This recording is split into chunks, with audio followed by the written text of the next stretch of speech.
ನಮಸ್ಕಾರ ಸ್ನೇಹಿತರೆ. ಇತ್ತೀಚೆಗೆ ಒಂದು ವಿಷಯ ಜಾಗತಿಕ ಮಟ್ಟದಲ್ಲಿ ತುಂಬ ಜನರ ಗಮನ ಸೆಳೀತಾ ಇದೆ. ಅದೇನಪ್ಪ ಅಂತಂದರೆ, ಒಮಾನ್ ಕರಾವಳಿ ಸಮೀಪ ನಡೆದ ನೌಕಾದಾಳಿಯಲ್ಲಿ 3 ಭಾರತೀಯರು ಮೃತಪಟ್ಟಿದ್ದಾರೆ ಎಂಬ ವರದಿ ಹೊರಬಂದಿದೆ. ಈ ಘಟನೆ ಏಕೆ ನಡೆದಿದೆ, ಇದರ ಹಿನ್ನೆಲೆ ಏನು ಮತ್ತು ಭಾರತದ ಪ್ರತಿಕ್ರಿಯೆ ಹೇಗಿದೆ, ಈ ವಿಡಿಯೋದಲ್ಲಿ ಸಂಪೂರ್ಣ ಮಾಹಿತಿ ಪಡೆಯೋಣ.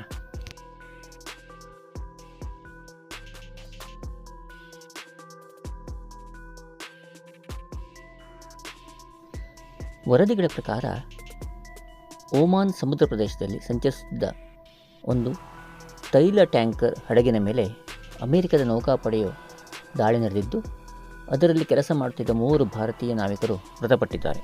ಈ ಹಡಗಿನಲ್ಲಿ ಒಟ್ಟು 24 ಭಾರತೀಯ ಸಿಬ್ಬಂದಿಗಳಿದ್ದರಂತೆ. ಉಳಿದ ಸಿಬ್ಬಂದಿಯನ್ನು ರಕ್ಷಿಸಲಾಗಿದೆ. ಆದರೆ 3 ಸಿಬ್ಬಂದಿಯ ಸಾವಿನಿಂದ ಭಾರತದಲ್ಲಿ ಆತಂಕ ಮತ್ತು ಆಕ್ರೋಶ ವ್ಯಕ್ತವಾಗಿದೆ. ಅಮೆರಿಕದ ಅಧಿಕಾರಿಗಳ ಪ್ರಕಾರ ಈ ಹಡಗು ಅವರ ನಿರ್ಬಂಧಗಳನ್ನು ಉಲ್ಲಂಘಿಸಿದೆ ಎಂಬ ಅನುಮಾನದಿಂದ ಕ್ರಮ ಕೈಗೊಳ್ಳಲಾಗಿದೆ. ದಾಳಿಗೂ ಮುನ್ನ ಹಲವು ಎಚ್ಚರಿಕೆಗಳನ್ನು ನೀಡಲಾಗಿತ್ತು ಎಂದು ಅಮೆರಿಕ ಹೇಳಿದೆ. ಆದರೆ ಭಾರತ ಈ ಘಟನೆಯನ್ನು ಗಂಭೀರವಾಗಿ ಪರಿಗಣಿಸಿದ್ದು, ವಾಣಿಜ್ಯ ಹಡಗುಗಳ ಮೇಲೆ ಇಂತಹ ಪ್ರಾಣಹಾನಿಕರ ಕ್ರಮ ಸ್ವೀಕಾರಾರ್ಹವಲ್ಲ ಎಂದು ಸ್ಪಷ್ಟಪಡಿಸಿದೆ. ಭಾರತ ಸರ್ಕಾರ ಅಮೆರಿಕದ ಹಿರಿಯ ರಾಜತಾಂತ್ರಿಕ ಅಧಿಕಾರಿಗಳಿಗೆ ತನ್ನ ತೀವ್ರ ಆಕ್ಷೇಪವನ್ನು ದಾಖಲಿಸಿದೆ. ಈ ಘಟನೆಗೆ ಮತ್ತೊಂದು ಪ್ರಮುಖ ಕಾರಣವೂ ಇದೆ.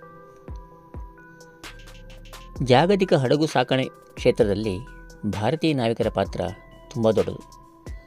ಸಾವಿರಾರು ಭಾರತೀಯರು ವಿಶ್ವದ ವಿವಿಧ ವ್ಯಾಪಾರ ಹಡಗುಗಳಲ್ಲಿ ಕೆಲಸ ಮಾಡ್ತಾಯಿದ್ದಾರೆ. ಆದ್ದರಿಂದ ಮಧ್ಯಪ್ರಾಚ್ಯ ಮತ್ತು ಗಲ್ಫ್ ಪ್ರದೇಶದಲ್ಲಿ ಉಂಟಾಗುವ ಯಾವುದೇ ಉದ್ವಿಗ್ನತೆ ನೇರವಾಗಿ ಭಾರತೀಯರ ಸುರಕ್ಷತೆಯ ಮೇಲೂ ಪರಿಣಾಮ ಬೀರುತ್ತದೆ. ಇದಲ್ಲದೆ ಈ ಘಟನೆ ಭಾರತ ಮತ್ತು ಅಮೆರಿಕ ನಡುವಿನ ರಾಜತಾಂತ್ರಿಕ ಸಂಬಂಧಗಳ ಮೇಲೂ ಚರ್ಚೆಗೆ ಕಾರಣವಾಗಿದೆ. ಎರಡೂ ದೇಶಗಳು ಹತ್ತಿರದ ಮಿತ್ರ ರಾಷ್ಟ್ರಗಳಾಗಿದ್ದರೂ ಭಾರತೀಯ ನಾಗರಿಕರ ಸಾವಿನ ವಿಷಯದಲ್ಲಿ ಭಾರತ ಕಠಿಣ ನಿಲುವು ತಾಳಿರುವುದು ಗಮನಾರ್ಹವಾಗಿದೆ. ಹಾಗೆಯೇ ಈ ಘಟನೆಯನ್ನು ಇರಾನ್ ತೀವ್ರವಾಗಿ ಖಂಡಿಸಿದೆ.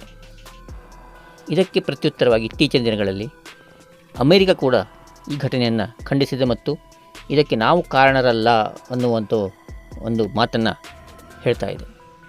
ಹಾಗಾದರೆ ಇದಕ್ಕೆ ಕಾರಣ ಯಾವುದು, ಏನು, ಇದನ್ನು ಮುಂದಿನ ತನಿಖೆಗಳಲ್ಲಿ ತಿಳಿಯಬೇಕಾಗಿದೆ. ಸದ್ಯಕ್ಕೆ ಈ ಘಟನೆಯ ಬಗ್ಗೆ ಹೆಚ್ಚಿನ ತನಿಖೆ ಮತ್ತು ಮಾಹಿತಿಯ ಸಂಗ್ರಹಣೆಯ ಕೆಲಸ ಮುಂದುವರೆದಿದೆ.